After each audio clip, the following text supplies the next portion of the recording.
In August of 2011, my father fell and injured himself at home. My husband and I decided to take my father into our care. Although we were in a very tight financial situation at that time, we felt that family was more important than anything else and could not leave my father alone to face difficulties. Although he did not have any broken bones, he suffered injuries to his back and arms and needed regular medication and rest. On the way home, my husband and I discussed how we could arrange our time so that my father could be better cared for. We finally decided that I would take a month off work to stay home and take care of my father.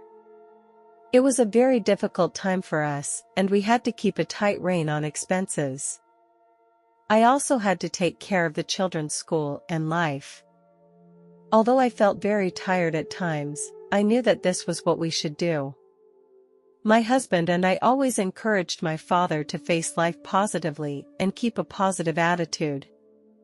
One morning, I was going to the hospital to buy painkillers for my father. I arrived at the hospital quickly. I purchased the painkillers at the hospital. At the supermarket, I bought some more food and daily necessities. But on the way home, an accident happened. A car broke down and stopped on the highway. The car in front of me started to slow down. I put my foot on the brake and slowly started to slow down as well. I looked in my rearview mirror and saw a large truck approaching me. The truck was going very fast and I was very scared. I tried to move to the left, but it was too late.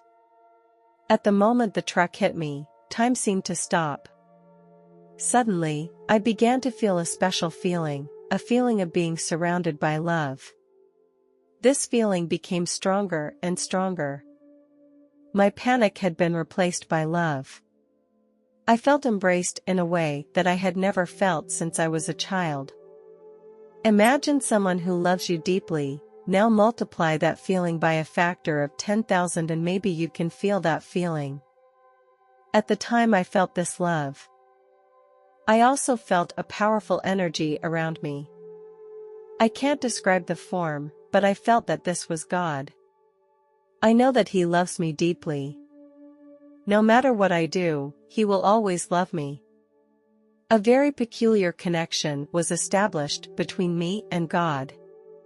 In that moment, there was no separation between me and God.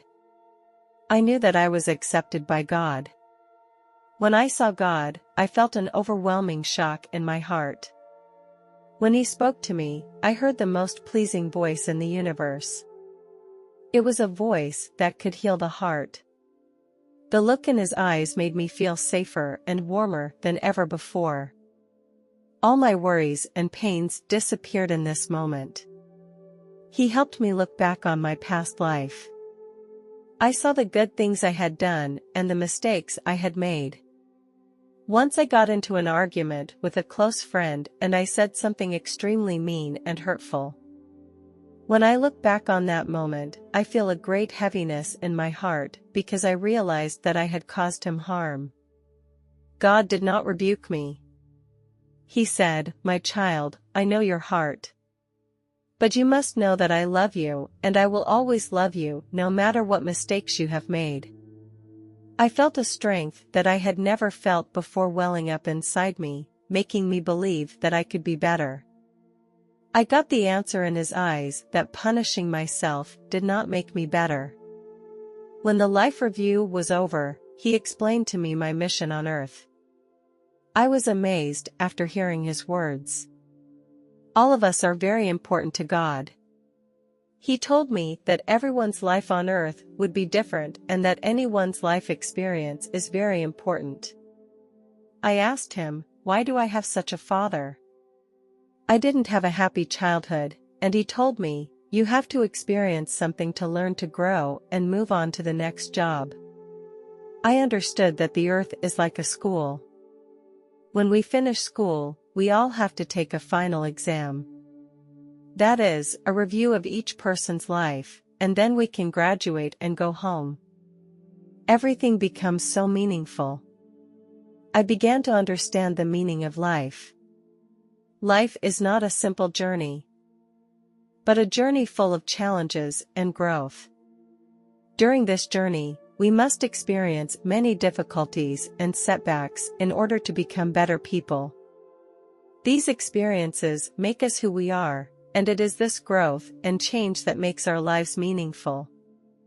The meaning of life is not in what we have, but in what kind of person we become. Only then can we become better people and win inner peace and happiness. Here, I also met the relatives who passed away. They all looked very young. They were all wearing a white robe that looked very comfortable and soft. This robe seems to be made of some special material.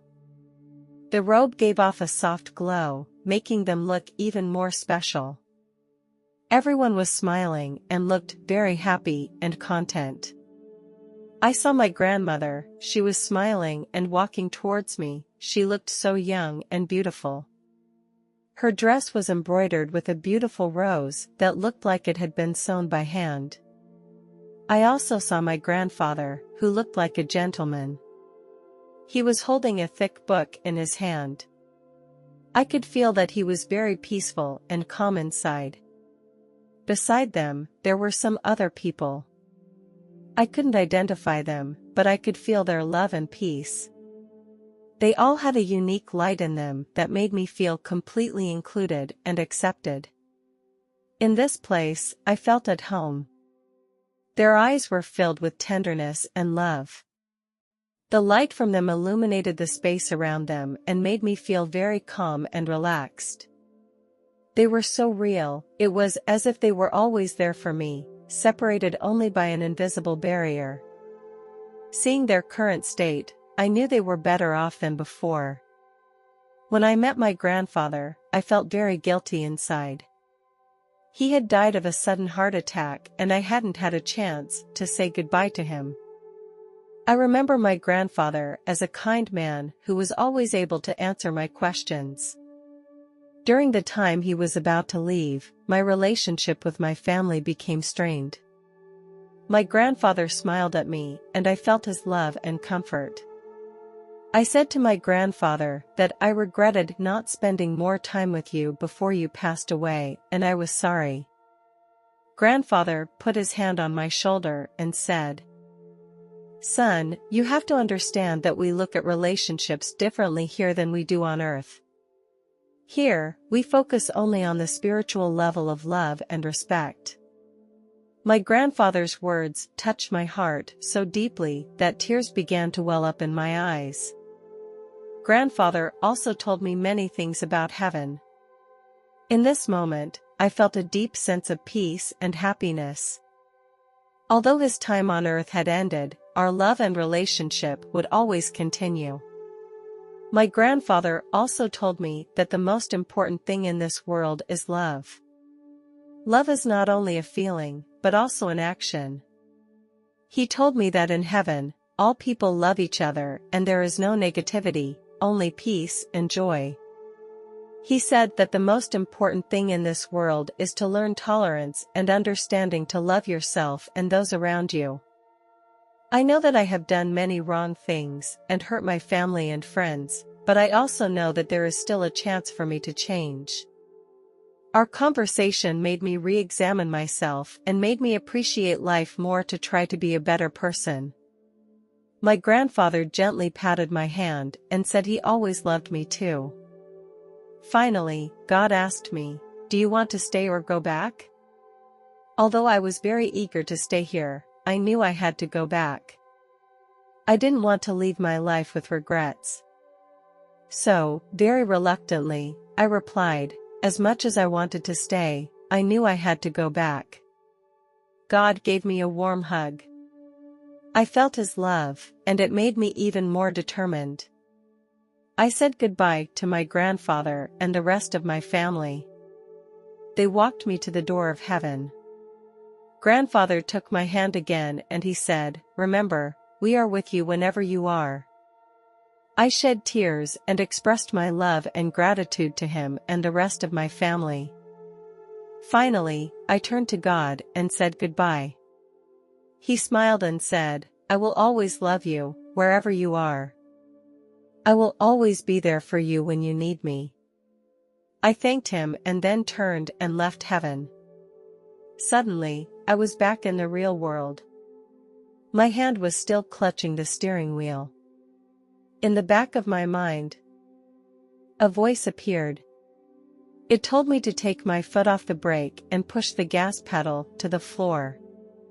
I didn't understand it at first, but as the voice grew stronger, I began to act on the instructions. Then, I hit the car in front of me, and it traveled forward some distance with its inertia. The big truck behind me also stopped. I sat in the driver's seat and kept my arms around myself, because I didn't want to lose the love of God. I hoped it would give me strength and courage. I didn't know how long it would take for the doctor to arrive on the scene, and the wait seemed long. My mood became more and more anxious. As the doctor opened the car door, I felt God's love begin to fade away. The doctor began to examine my body, and he was surprised to find that I hadn't suffered any injuries. I was also very surprised. I wanted to tell the doctor about what I had experienced, but I could not put them into words. It was clear to me that God had been watching over me. After going through that car accident, I have a different perspective on life. I knew my mission on earth and decided to appreciate every moment of my life more. I put a picture of myself above my bed and remind myself every morning that I am a child of God. This gives me the strength and courage to face the challenges in my life. When I am in a difficult situation, I stop and think about what to do next, because I don't want to hurt anyone else. Although I'm not perfect, I try really hard to do the right thing. In the year after the accident, I experienced a lot of difficulty and pain. I often wondered why I stayed in this world. But, looking back on that experience, I learned a lot. When I see the sunlight coming through the clouds, sometimes I really want to go back there. I believe God is the light, and He keeps reminding me to remember how much He loves me, and that I will never be alone. One day, I will return to Him forever. Until I get back there, life becomes a lot easier by seeing every difficulty as an adventure.